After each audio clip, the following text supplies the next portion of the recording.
Welcome to this week's podcast of Good Grief Believer. I'm your host, Julie Craig, and I am excited today because I am talking with Shruti Trivedi.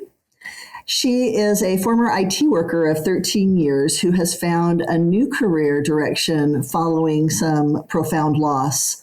So I'm really excited to hear the things that she's learned and the way that she's been able to help herself and others through some pretty difficult experiences. So, Shruti, would you just tell us a little bit about yourself, a life sketch? Absolutely. Thank you so much, first of all, Julie, for inviting me to your podcast and for the kind words. So for everyone out there, I'm Shruti Trivedi, like Julie mentioned. I've worked in IT for over 13 years, and I'm a certified life coach. My goal is to help people take care of themselves, acknowledge if they had loss, just accept it and get the help that they need. That's my life goal. And I'll talk through why I am a life coach today. So a few years back, I think it was during the pandemic, I think we were all experiencing loss, and I think that's where my journey of thinking like, what do I really want to do, kicked in me. And then I thought, you know what, let me do masters, and I was thinking maybe I should do masters in IT or in something else. And since I had a profound passion for psychology since childhood, I decided why not go for psychology. By that time, I had also taken some therapy for one of my losses, and then I thought maybe I'll, do masters in mental health counseling. Unfortunately, I got rejected by a university twice. So my therapist mentioned to look into life coaching, and I fell in love with life coaching, and that's how I got certified. I got ICF accredited, and now my life goal is to just be a life coach, help people out there, and just I think it gives me more purpose and fulfillment in life. That I just feel fulfilled doing that. On the personal side, I have 3 beautiful children. I have 2 girls, 15 and 11, and I have a 7-year-old boy. However, I have also lost 3 babies. And that's, I think, one of also the reasons why I'm here today. And it's changed me forever. My first loss was right after my first daughter. She was about 2 years old back in 2011. It was New Year's Eve in December 2011, and it was about 9 weeks pregnant. We were actually going to disclose that on a New Year's party that we are pregnant. And that morning I had my radiology, the ultrasound appointment, and the doctor said there is no heartbeat. Oh my goodness. And I couldn't really understand what happened. I was rushed to my OBGYN office, and they were talking about a pill to be taken to terminate the pregnancy. And I think I didn't even understand at that point. And I was just talking randomly to them. You know what? I have a party to go to. So, and I couldn't fathom what just happened. And then the doctor had to really shake me and say, Shruti, there is no heartbeat, and you have to terminate the pregnancy today. Oh my goodness. And that's when I realized, okay, there's no baby. There's no life. I came back home. I had suitcases and backpacks on the bed and everywhere because we were packing. I just put everything aside. I called up my friend and said, and that's where I told her that I was going to break this good news to you, but it's not good news anymore. Oh my God. And then in the evening, I took the pill, and I had to went into labor. As I'm speaking, I can still feel that bathroom where I passed that red blob, and my hands were shivering to flush the toilet. And the worst part was my 2-year-old daughter. Um, my husband was holding her tightly because he was trying to be there to support me, but at the same time, my 2-year-old daughter wasn't really sure what's happening to mommy, why she's screaming in pain and crying.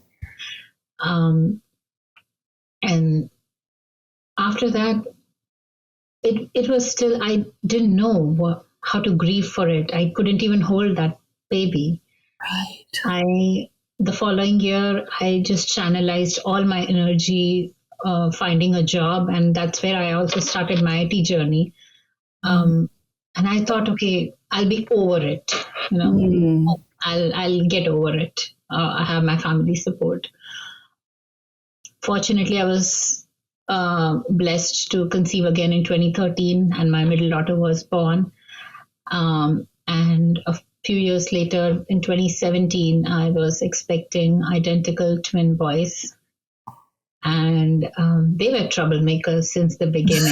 The first ultrasound appointment, the doctor said they are conjoined twins. They do have only one amniotic sac. And I was I started, as soon as I came home, I started researching about conjoined twins. I'm like, oh my God, this can be such a big complication. And I was so stressed out. And the next following appointment, they are diamniotic. So monoamniotic and diamniotic are the words that I heard because in identical twins, they share the same amniotic sac. Like they share the same placenta, I believe, but they still need to have their own amniotic sac. Okay. So yeah, they were fine. Then at 7 weeks, the doctor was again worried. Baby A and baby B is how they always categorized in ultrasound. So baby A was not peeing and baby B was peeing. So they were again very, concerned that, if the baby doesn't pee, then there is a urinary bladder obstruction is what they call it. Luto. I forgot the urinary tract obstruction. I forgot the L, what it stands for. But then they were again concerned that could be a huge concern of the baby. And then the following week, baby A peed. That was an accomplishment. So we were like, okay, things are getting fine, even though there are complications, because in general with twins, it's a high risk. Yeah, you're expecting, okay, it's not going to be quite the same. There's going to be stuff. Exactly. So, and then at 18 weeks, until 18 weeks, things were fine. At 18 weeks, the appointment just took a long time. And then the doctor came in and the radiologist came in and said, the twins are suffering from TTTS, which is twin-to-twin transfusion syndrome, which means one baby is getting more nutrition than the other.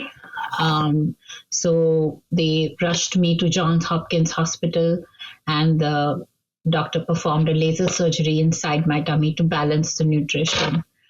To just laser out somehow. I mean, the way the doctor explained, I was amazed. Like they could do a surgery inside my tummy for my babies. Right. The surgery was successful. There was a slight membrane tear, but the doctor was not much concerned. He said it should be fine. It looks like things will get better. Unfortunately, a week later, my water broke at 19 weeks. And I was rushed to the hospital, and yet again, the radiologist mentioned to me that you need to terminate the pregnancy because the risk was that I will die. Wow. And I asked the radiologist, again, I couldn't understand, and I asked them, what are the chances? And he said it's 0.000, but how many zeros you want? 0.1 chance. And I said, no, I want to give them that whatever chance they have. And he said, it's risky. Do you really want to take it? And I said, yes. You wanted these babies. Yeah. And to put it into context, you're almost 5 months pregnant, right? Yeah. I mean, you're feeling them. And because it was 2 babies, it looked like almost 8-9 months. Oh, my goodness. And these babies survive all the time. Yeah. And they kicked. Then probably what the membrane tear that happened after during the surgery, they kicked so hard because I know my boys were super active. I used to feel them kick from 3 months. So wow, okay. It was too early. So so I came back home on full bed rest, And um, a, a few weeks later, it was my daughter's 7th birthday. So she was trying to cheer me up. She said, "Oh, Mama, you're on bed rest, but you know what? I'll decorate your bedroom and we'll still celebrate in your room." And so I was excited. And, by afternoon, I started developing a fever. It was 23 weeks. And by afternoon, my mother was here. As soon as she heard all the complications, she flew.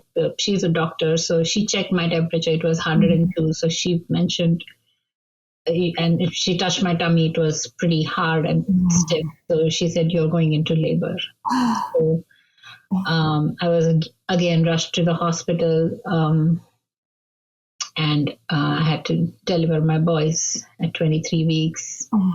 And they lived only for 2 hours. But that night was peaceful in a way because I got to hold them on my chest all night, but very heartbreaking.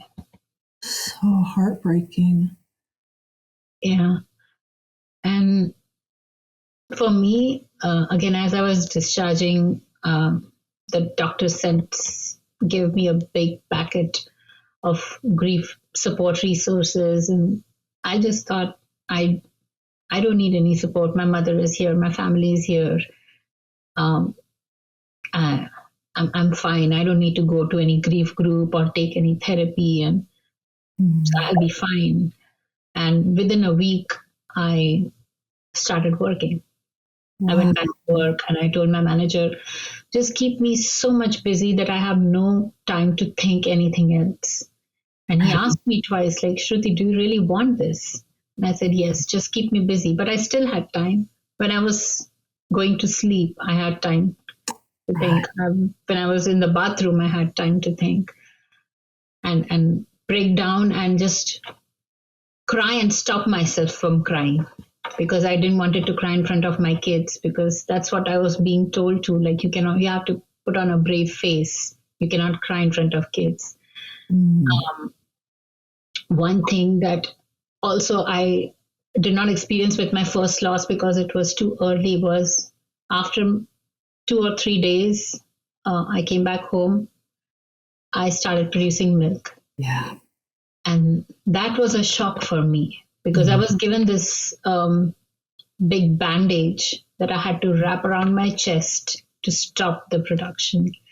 And as a mother of 2 children already, milk production was always a happy sign that I'm producing for my babies. Right. I know the first time I didn't even realize, like, what does it mean to produce? So it took me a while to understand, and I was so happy.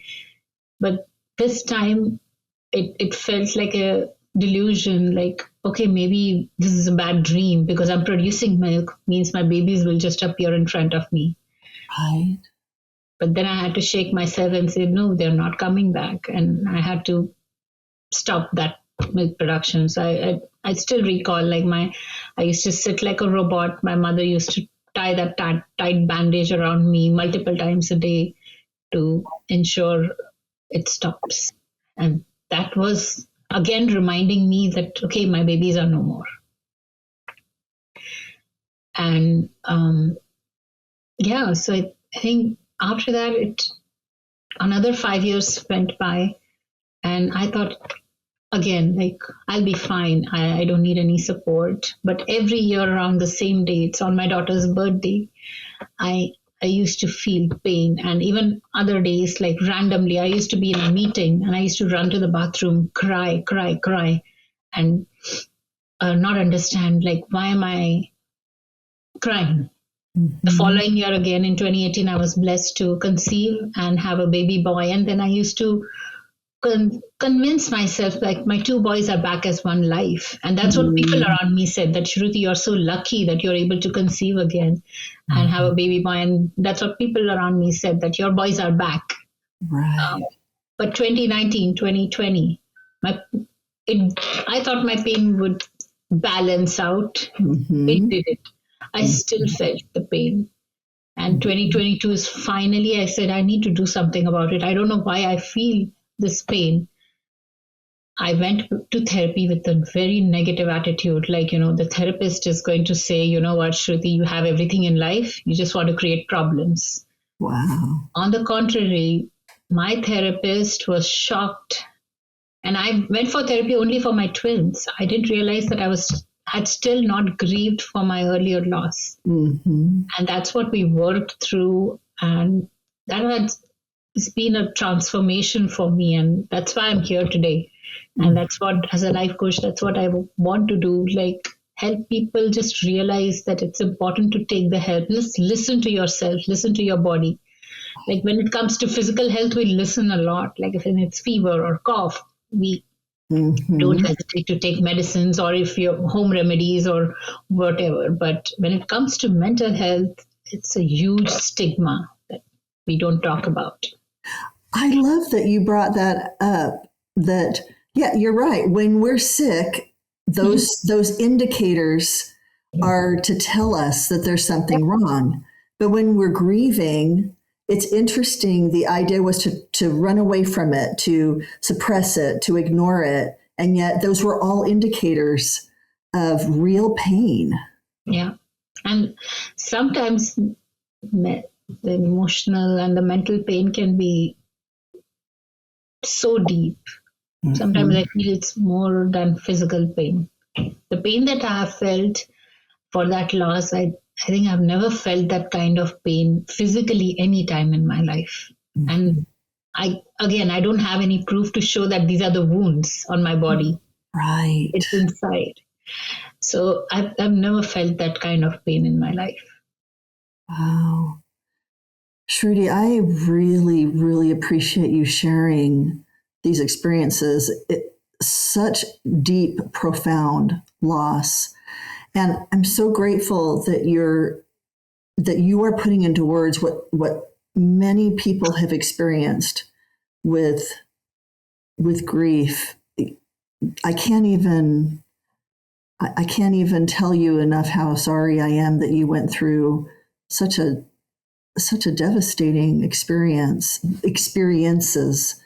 Yeah. Even that first loss, I can picture myself. You can picture New Year's Eve being excited. You're going to tell you tell your friends and family, we're having another baby, and of course you've had a baby, so you have no reason to think that this isn't just going to be smooth sailing.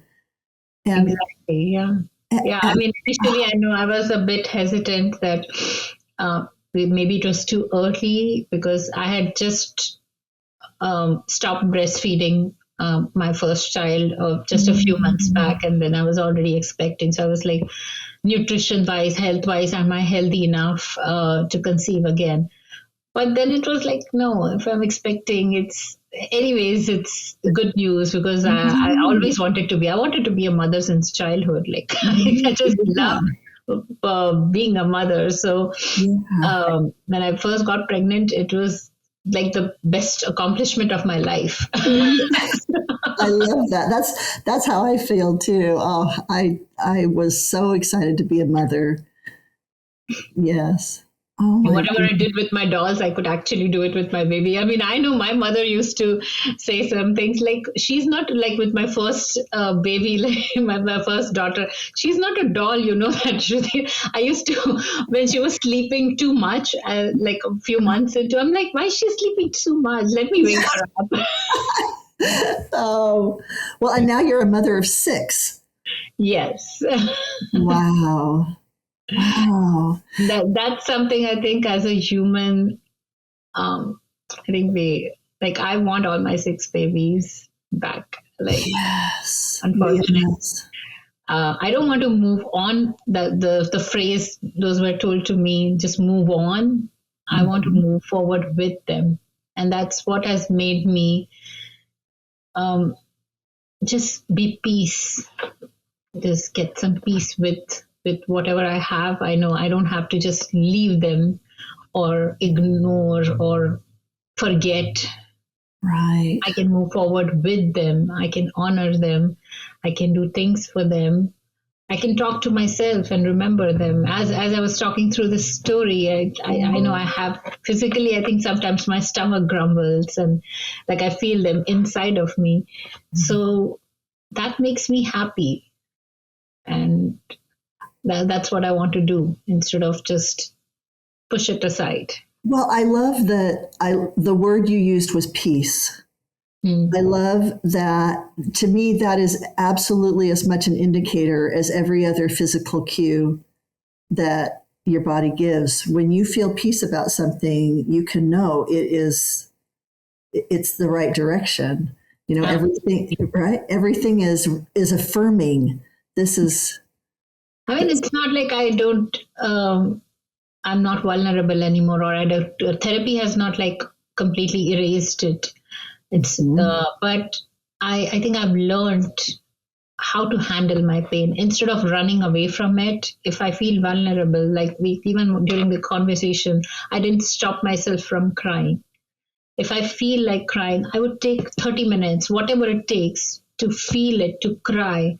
But then it's not like I'm just crying. I know how to come out of it in a healthy way, to maybe go and journal, or to go and look at their pictures and then talk to them. Or there are ways that I have developed over time that now make me feel happy that they're still around with me, that I don't have to forget them. I know they can never be physically with me, but I can still find peace in that. So did you learn all of these skills in therapy? Yeah. Okay, so what changed for you from carrying it or running from it, you pushing it away? What changed for you to be able to embrace the loss in a way that was healing? Mm-hmm. So therapy just taught me how to accept it, whatever I was feeling. And that's how I also developed 3A's concept of mental health. The 3A's are acknowledge, accept, and address. So for me, acknowledgement was there for some time, but acceptance and addressing took a very long time, almost 11 plus years. Okay. I would say during therapy, the question that you asked me, what changed? We did a lot of assessments, a lot of exercises, where I wrote down certain things. And I remember distinctly, in one of the exercise I had written, I killed my babies. Oh. So, and then we dived into why I think that way. And then I also dived into, and then that was the session where it's like, I finally wrote down, no, I did not kill my babies. So from there to there, because I had been saying that in my head, I killed my babies, I killed my babies. And I didn't know how it was affecting me so much. Right. So I think that has been the transformation for me, that I did whatever I could for them. Even the one that I mentioned, that at 19 weeks I was told to terminate, but I gave them a chance. Right. So that is the step I took to give them a chance. I did everything that I could. Right. And they experienced life. They were still alive, even though they were not outside the womb. And I think that's an important distinction, right? I love that. Actually, no one has ever told me that. And I have not thought of it in this way, the way you're saying it, because I was always like, okay, they were inside of me, but yeah, they have experienced life. Now that you say it, it's a new one I've learned today. It makes me feel so happy. So thank you so much for sharing. I know that's one of the reasons why these conversations are so essential. Yeah, I'm going to share this with my therapist for sure.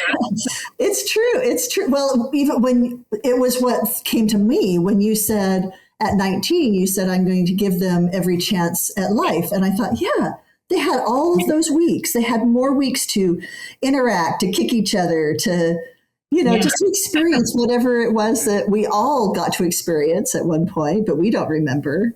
But they were, I love it. I love it. It makes me happy. It's amazing. Like I was always like, they didn't get to live. They lived for 2 hours after they came out, but that's the only life they had. But they were yeah, they were living. I mean, I knew it somewhere, but I had not really thought it this way that they have, Yeah, what else are they if they're not alive?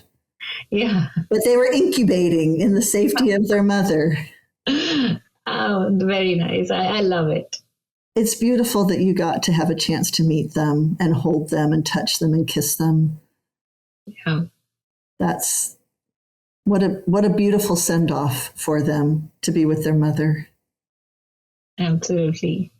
But And some, like I had talked to somebody and they mentioned that their baby was stillborn, and they just took the baby away and they didn't even get to see the baby because of some social stigma or some taboo. And I just felt so, I felt so bad. Like, I wish you could have at least seen the baby, because I was fortunate to at least touch them.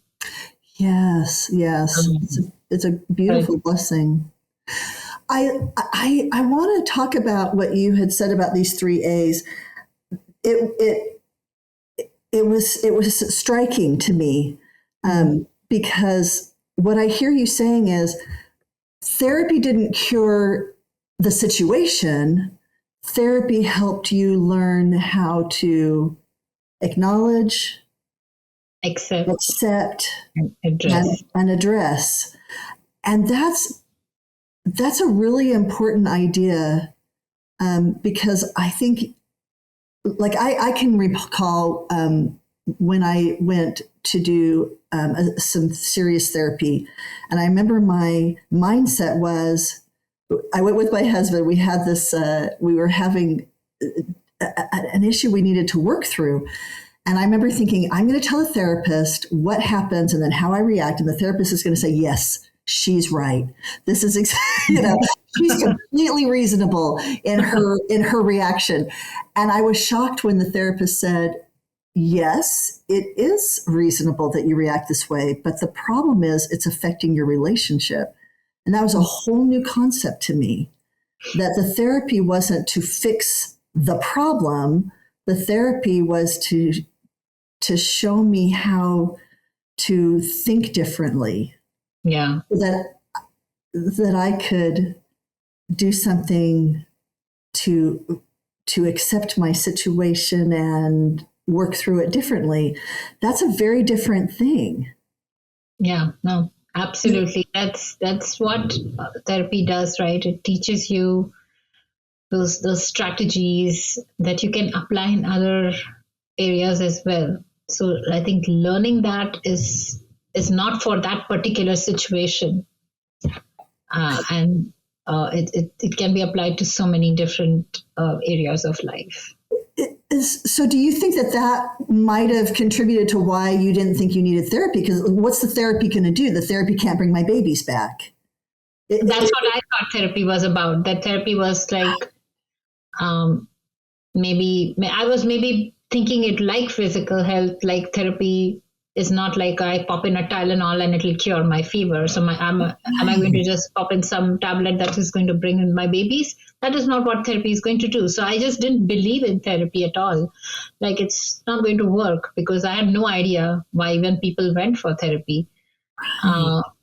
And there was just, again, so much stigma around it. I still get rolling eyes at times when I talk about it openly. And right. Over time, I don't care, but I get a lot of support from many people as well when I talk and so normally about it. They're like, oh, even I take therapy, but I have not mentioned it to anyone. So they're still hiding out there. Right. There's nothing shameful about it. Yeah, exactly. Because my goal is to normalize it. Normalize the conversation like we do with physical health. Well, and I didn't mean to interrupt you. Finish.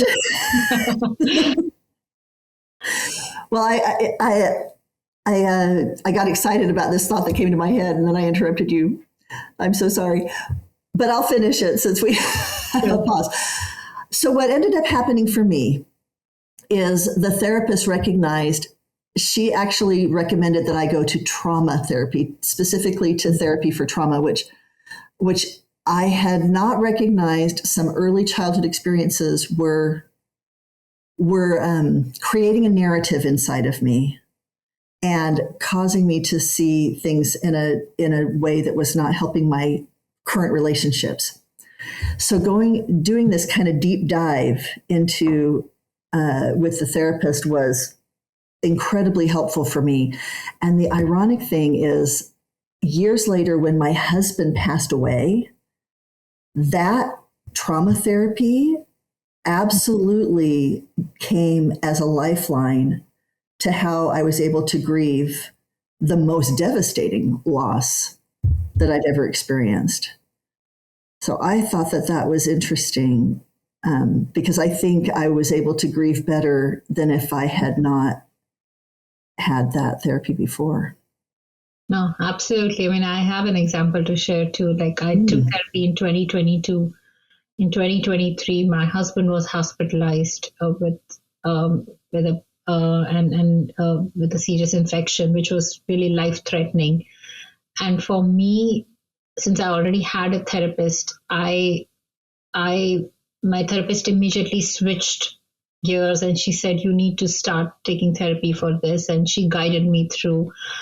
And I remember the sound of an ambulance froze me, because I was taken in an ambulance. My husband was put in an ambulance and taken to a hospital almost an hour away from where we were. So, I mean, you hear ambulances everywhere just for a few seconds, right? But being inside of the ambulance for 1 hour straight, and all you hear inside, because I was not allowed to sit in the back with him, I was sitting with the driver. All I could hear inside the ambulance was the siren and some beeps of, beep, beep, beep. So I didn't know what was happening in the back. Were they doing a CPR on him? Whether he had stopped breathing? So all those bad thoughts were coming to my mind. And fortunately, he recovered in a couple of months. But I suffered from PTSD. And the sound of an ambulance anywhere. I remember being on the biggest highway, one of the biggest highway, at least in the DC area, 495. I was driving and an ambulance passed by and I froze on the highway. And I was like, I need to do something. And then because you mentioned, right, it helps when you're already taken therapy. So I went back to my therapist. I said, I don't want to be like this.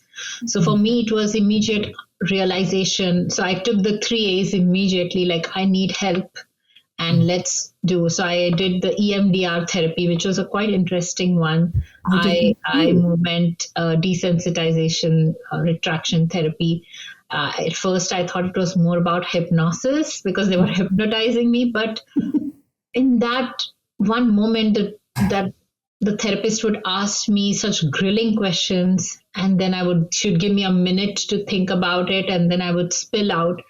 And the responses that I spilled out were like everything what I was storing inside. So that was really helpful. But then within a few sessions, I got a handle, and it kind of cured me. I did not all the freezing on the road with the sound of an ambulance calmed down. And I think that the therapy for my twins and my babies helped me, address it sooner than I would have waited for, I'm strong, with that tags, I would have waited forever. And then when it would have converted into something I couldn't handle is where I would have addressed it. Yes. So it does help in other situations where you're able to just identify, I need help, and let me take the help. And we started working on the new issue. And I still continue to work with my therapist. There are so many different areas that I've realized I could use help. So there's always something. Right. Well, and that's a powerful example. I'm really glad you shared that because that could have catastrophic consequences if you stop in traffic. I've been on that road. It's crazy. What if somebody had hit you from behind, right? I was alone in that car, and that's where I realized that I could have died on that spot because I just froze. I mean, my car was running because I was at a speed of 65, 70, but at the same time, if I would have stopped accelerating, my car would have stopped at some point. Yep. And I immediately said, no, after going back home, I'm going to start my sessions or do something about it. I'm not going to. So I think that firmness was because of the therapy that I was already taking. Right. Well, and sometimes people think that if you start therapy, you're going to be in therapy for years and years and years, and that it does, and it doesn't get better, and all you do is talk to somebody about the same thing over and over again. But that's not actually the case, because what I'm hearing from you is you had this totally recognizable response, stress response to the ambulance. Yeah. Right, to the sound, and being able to go address it. Then you're not having the same reaction every time you go through traffic now. Yeah, That's progress. absolutely. Yeah, and I think again it goes back to physical health. We are so we don't wait for the fever to rise, and we go for help. Maybe we'll take medicine for a day or two, and then if it doesn't improve, we'll go and get ourselves checked. But we do not think about mental health the same way. And physical health and mental health are same and different in their own ways, but they are again interdependent on each other. Because with mental health, if you're not addressing it, it will show in some form of physical health issue. Yep. And that's when you maybe start addressing it, you'll realize, oh, the root cause was this.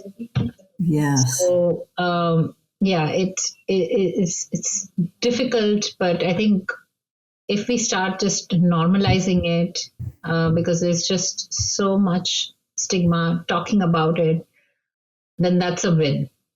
Absolutely. It makes me think of the book "The Body Keeps the Score." Have you heard of that one? Not really. I'm going to note it down and look into that. It's one that is recommended a lot by it's an MD, Bessel van der Kolk. The Body Keeps the Score: Brain, Mind, and Body in the Healing of Trauma. My sister's in the mental health field, and she recommends that a lot.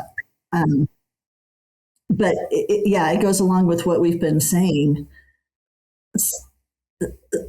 I wonder if there's a connection between the traumatic experiences that your husband experienced as vicariously standing by watching you physically experience the loss of the babies, because he lost his babies too. I wonder how that has affected his long-term health. So I think for him, initially, even with the first loss, we just didn't speak about it. Even after the second loss, I remember every day after work, he would just come and sit beside me and just not talk. And, one of the things also about men is like they are being told to be strong for the wife, for the mother, so they cannot be vulnerable. I distinctly remember I just saw him crying when they were taking the babies away from the hospital. And he just turned around. So so you wouldn't see. I couldn't see because I was crying, and my mother was there to just hold on to me. My father was online with me, and he just turned around. I just remember that he shed a few tears, and he just turned around so he could just break down there.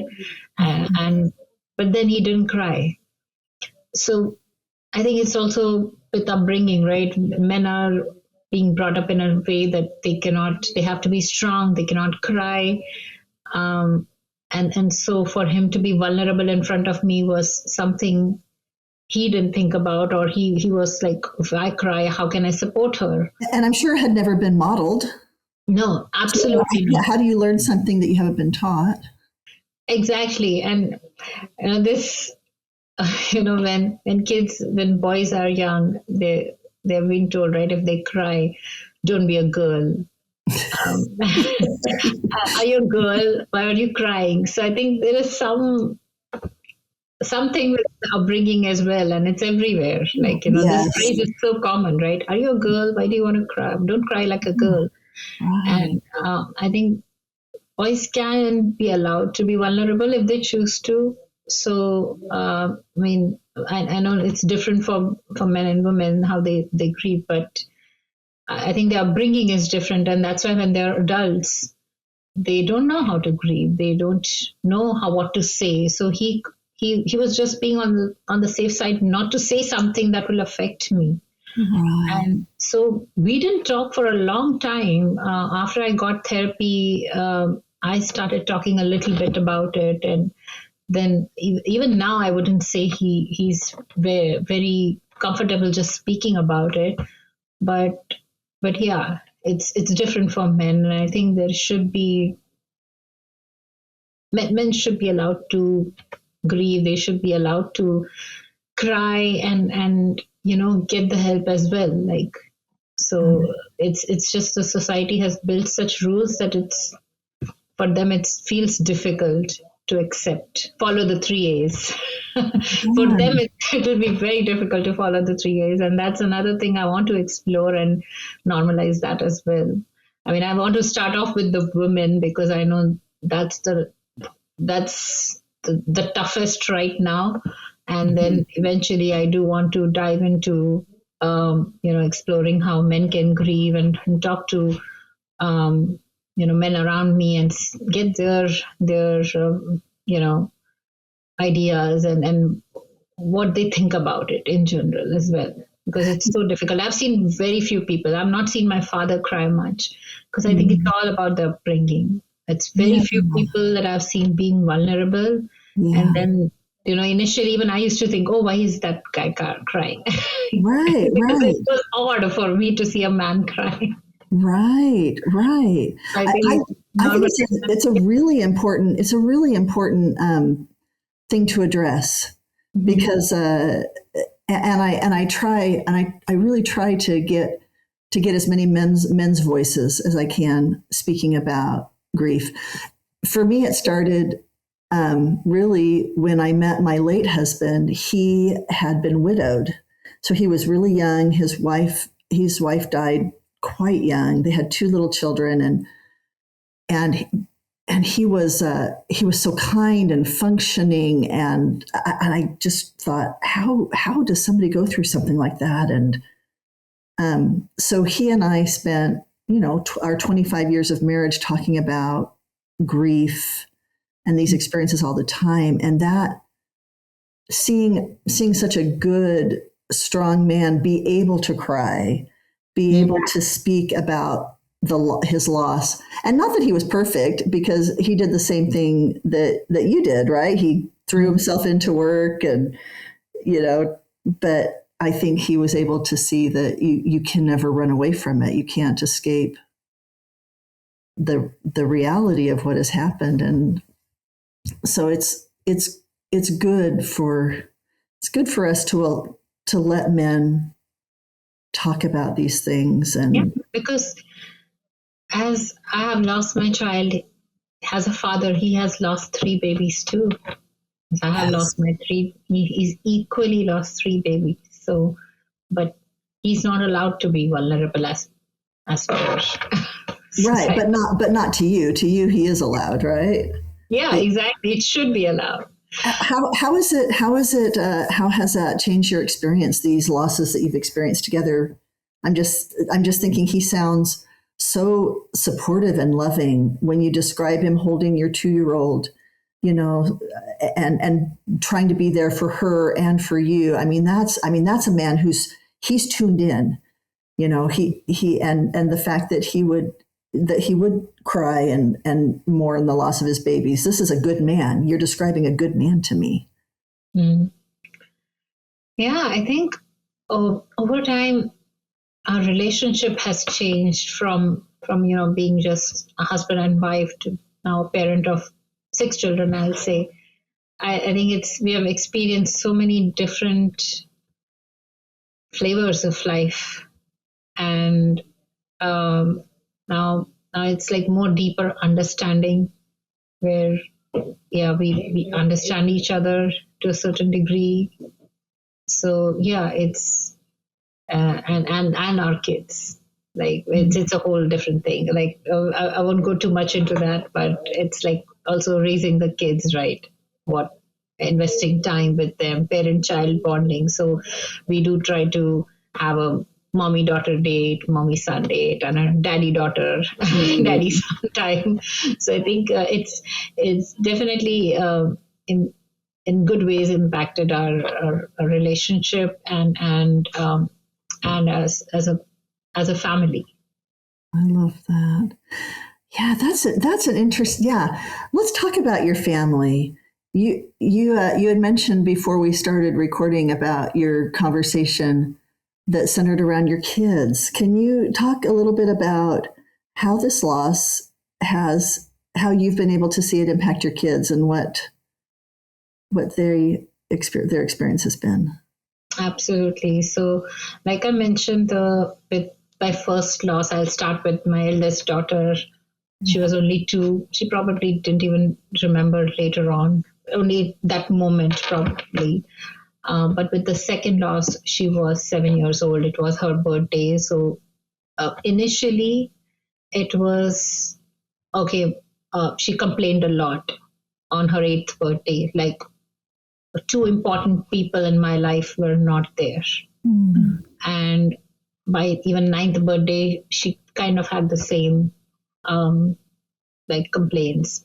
But by 10th birthday, she realized, she matured and realized, and she broke down in front of me one day and said, Mama, I'm so sorry that I didn't realize what had happened to you that time. And I kept on complaining that you were not there at my birthday. And now I realize. So with her, it was maturity, like, and it was, we had a bonding moment at that time. I explained her everything. Initially, I used to tell her it didn't happen on her birthday. Like when she was 7, I told her it happened the following day. It didn't happen on her birthday, just to I didn't know how she would take it. But then when she broke down in front of me, I told her everything. And I also told her that please don't think that you did anything on your birthday that made it happen. We did everything possible.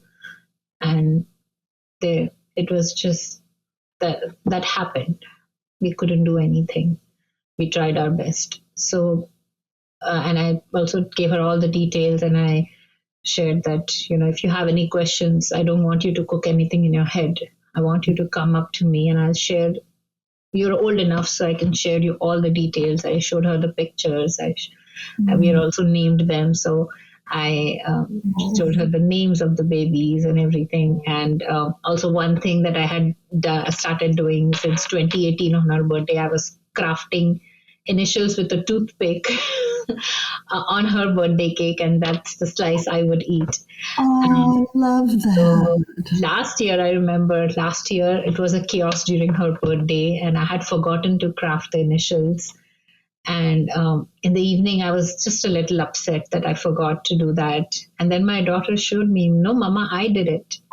I crafted the initials, and she showed me on one side of the cake that, look at this picture, I crafted her the initials. So it was a wave of emotions that now she took it over as part of her birthday. That is remarkable compassion. Yeah. Oh. So yeah, just give me a moment.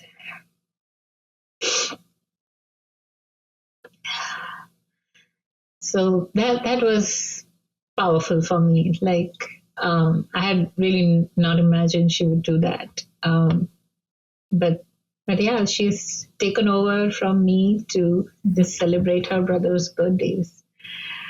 With my middle one, she, of course, didn't exist, I would say, Right. during the first loss. But with the second loss, she was only 3.5 years old. And with her, it was like, since I was hospitalized multiple times, it was like once Mama leaves the house, she doesn't come back home, because I would do an overnight, a day or two. she went into panic and anxiety mode, where even after a couple of months after my loss, she she wouldn't see me around, or if I would be late from office, she would get anxiety attacks like, where's mama, and is she coming back home? And she would just start running around the house. And she was little, she was only about 4 years old or something, so she couldn't even speak much or express herself better. And I didn't realize that I used to yell at her at times. I remember that, why are you being like this? Like I remember one specific incident where I was in the bathroom, she was downstairs, and she started running around, and then I'm like, I'm in the bathroom. Why are you making such a big deal? And I'm like, no, you should have told me. I'm like, why would I tell you that I'm going to the bathroom? And I got mad at her for that, and I didn't realize myself that what she was going through. And it took me a while even to get her into therapy later on. But so that was her experience. She didn't know for the longest time. And last year I had created some social media content about my twins, and her friend saw it online. And then her friend said, oh, you were going to have baby twin brothers. And then she came up to me and suddenly asked me, Mama, did I have twin brothers? Wow. And I said, okay, that I put two and two together, that she probably watched my video. And I said, yes. And then I made her sit down with me. I explained her everything, what happened. And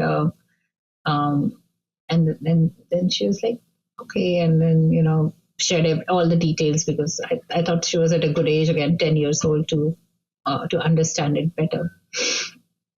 So that was her experience. I've told her, again, if you have any questions, come up to me. I'm happy to share. And she here and there again has questions. How did they probably filled in a lot of things in mind, like a lot of blank spaces. Oh, now I understand my mother and my father and my family better.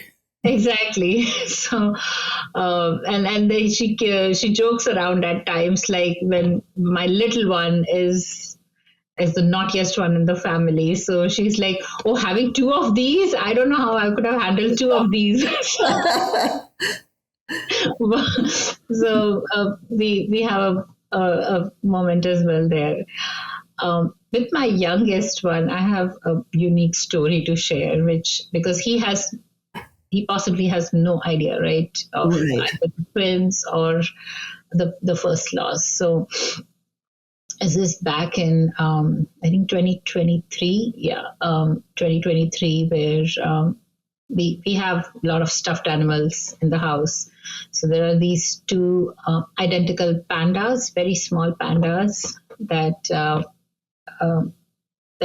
we all play together. I mean, all the kids play together, but he started playing, holding on to those two identical pandas everywhere.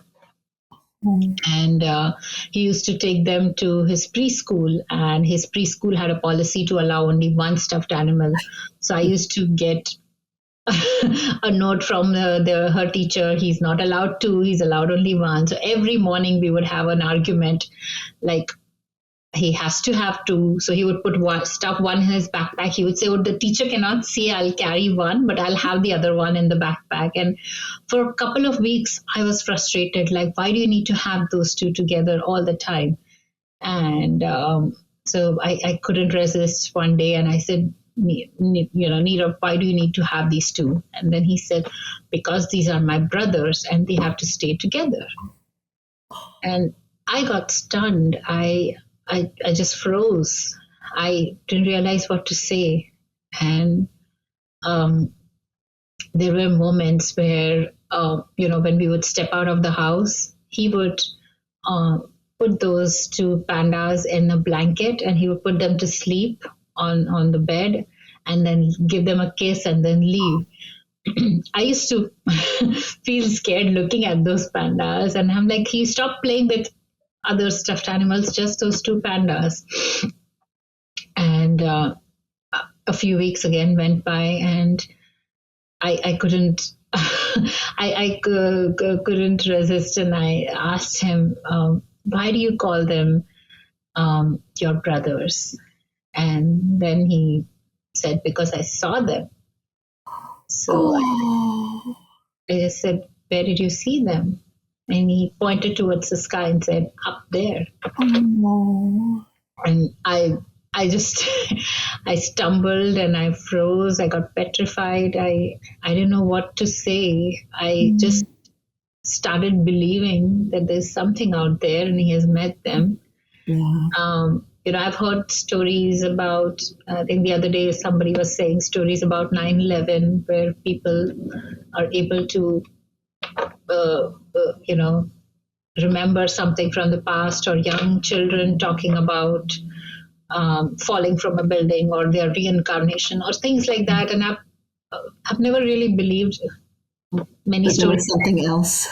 Yeah, I just thought, I don't know if I believe, but when it happened with me, now this is real to me. Again, I don't even expect you to believe it, but it happened. And um, I'm like, there is some connection out there. And I just felt happy in that moment that maybe he saw the babies, maybe he saw his brothers. And it was a phase.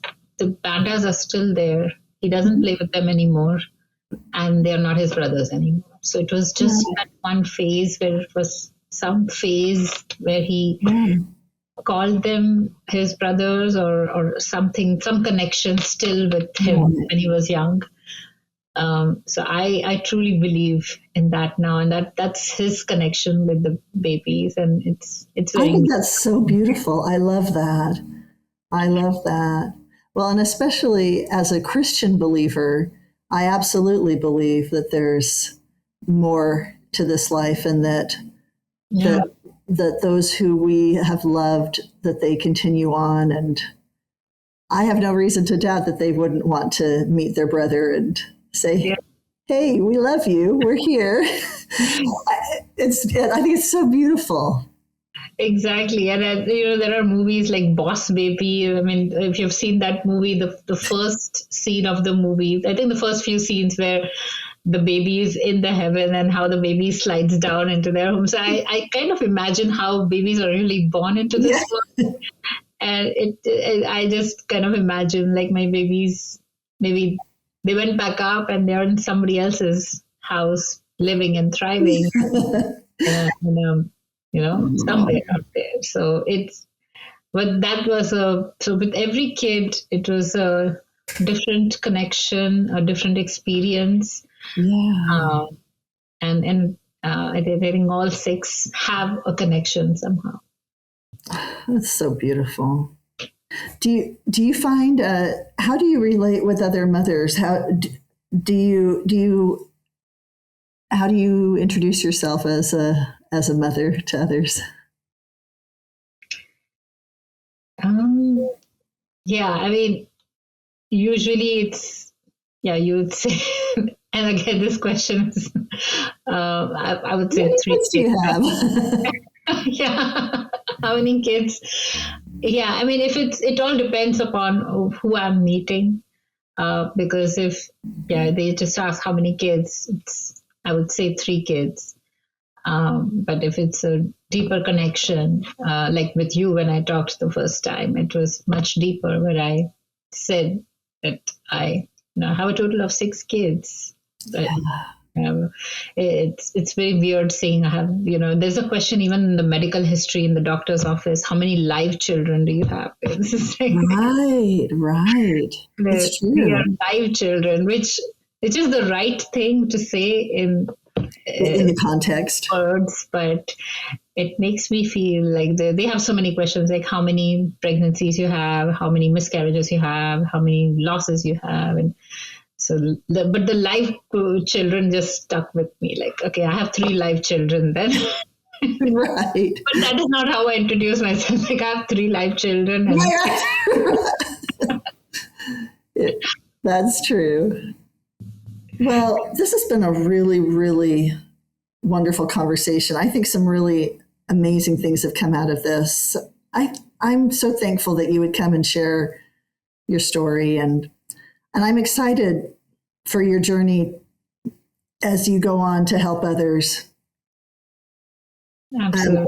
Thank you so much for the opportunity, because that's what my life mission is, to talk about it, to help other women, mothers, parents, fathers to just take the help, to normalize it, to talk openly and not hide from it, because it only it time will heal. That phrase is partial. Time will heal only if you do something about the situation. So time will not automatically heal everything. That's It right. will make the pain go in one side of the body somewhere, and sometimes it also uh, gets so bad in that one side where it converts into a tumor or something like that. So I coined a term called mental tumor. So Yes. it doesn't mean that it's gone. You have to do something about it. So just acknowledge it and get the help. I love that. I love that you are a voice for good in this area. And if somebody wanted to get in touch with you, how would they do so? Absolutely. I'm on most of the social media platforms where I create content regularly.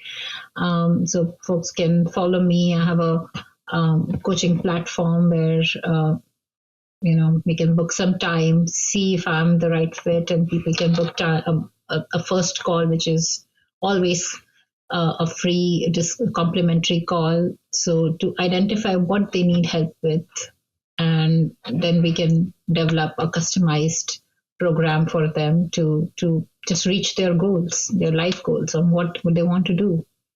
And what's the name? What do they go to? So it's called Tulsi Heals Life Coaching. That's my channel name, and I can share that with you as well. Yeah, would you spell it out? It's Tulsi Heals. It's TULSI and Heals, HEALS. And since I'm mentioning that Tulsi is a holy Indian basil plant that we Indians pray to, and so my business is actually named in honor of my twin boys. The logo has two leaves that represent my boys. And one thing that my therapist had mentioned me to do is to find out ways to honor my babies. So since of the past couple of years, I have been planting two Tulsi plants in two identical pots. So they bloom every summer and they go back in fall. But then I have that connection as well with them. So when I was thinking about the name for my business, I remember I was standing on my deck next to these plants, and then this name just struck, and like something related to Tulsi. And then one of my best friends helped me craft this name, and now it makes sense. Yeah. It's really healed me. So the name is Tulsi Heals. That is so beautiful. I've never heard of a Tulsi plant. Okay. And now that you share the story, that it's perfect. It's appropriate and beautiful. Yeah, they are definitely one of the reasons I'm here today talking about it, and I think identifying my own life purpose and passion. I love that. I love that. Well, the final question I always ask my guests is, what do you think it means to grieve well? I would go back to my 3 A's.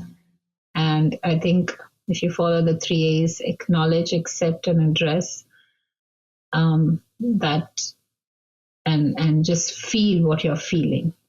Get the help. Don't shy away from it. Don't run away from it. Is what it means to grieve well. And you will be vulnerable. It doesn't go away. For lifelong, I'll have my moments where I'll feel it. And I think honoring is a great way where I feel it just gives it extra meaning. Joining some support groups or some nonprofit organizations. Like last year, I joined a nonprofit organization that actually helps bereaved mothers. So I think it just gives it more meaning, where you can grieve and help other people who are going through it today. So that helps, that daily helps me. And talking about this, like this podcast itself is so meaningful for me because I think this is just added on to grieving well, because I'm sharing my story. Even if one person, if it makes a difference for one person, I think it will give me more peace and meaning to my life. I absolutely love that. Thank you so much, Shruti. This has been a wonderful conversation. I appreciate you coming. Thank you so much, Julie. I love talking to you and sharing all the experiences and stories.